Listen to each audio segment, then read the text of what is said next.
नमस्कार. आज आपण 32व्या श्लोकाचा अर्थ जाणून घेणार आहोत. श्लोक 32. सर्गाणामादिरन्तश्च मध्यं चैवाहमर्जुन अध्यात्मविद्या विद्यानां वादः प्रवदतामहम्. श्लोकाचा अर्थ: हे अर्जुना, सृष्टीचा आदी आणि अंत तसेच मध्यही मी आहे.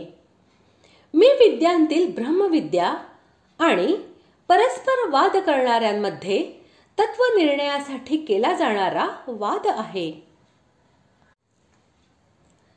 जितके सर्ग किंवा महासर्ग होत असतात, अर्थात जितक्या प्राण्यांची उत्पत्ती होत असते, त्यांच्या आदी, मध्य आणि अंतही मी राहत असतो. तात्पर्य: सर्व काही वासुदेवच आहे. म्हणून संपूर्ण संसाराला, प्राण्यांना पाहतच भगवंतांचे स्मरण झाले पाहिजे.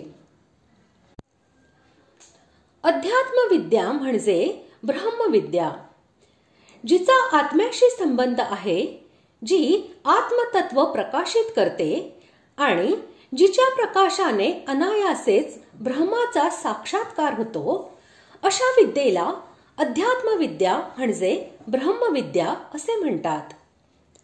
जगामध्ये ज्ञात किंवा अज्ञात अशा जितक्या विद्या आहेत, त्या सर्व ब्रह्मविद्येपेक्षा निकृष्ट आहेत. कारण त्यांच्यामुळे अज्ञानाचे बंधन सुटत नाही, उलट ते आणखीनच दृढ होते. परंतु या ब्रह्मविद्येमुळे अज्ञानाची गाठ कायमची सुटते आणि परमात्म्याच्या स्वरूपाचा यथार्थ साक्षात्कार घडतो. यामुळेही ती सर्वांपेक्षा श्रेष्ठ आहे आणि म्हणून भगवंताने तिला आपले स्वरूप असे म्हटले आहे. जल्प, वितंडा आणि वाद अशी शास्त्रार्थाची 3 स्वरूपे आहेत. उचित अनुचित याचा विचार न करता आपल्या पक्षाचे मंडन आणि दुसऱ्याच्या पक्षाचे खंडन करण्यासाठी जो विवाद केला जातो, त्याला जल्प असे म्हणतात.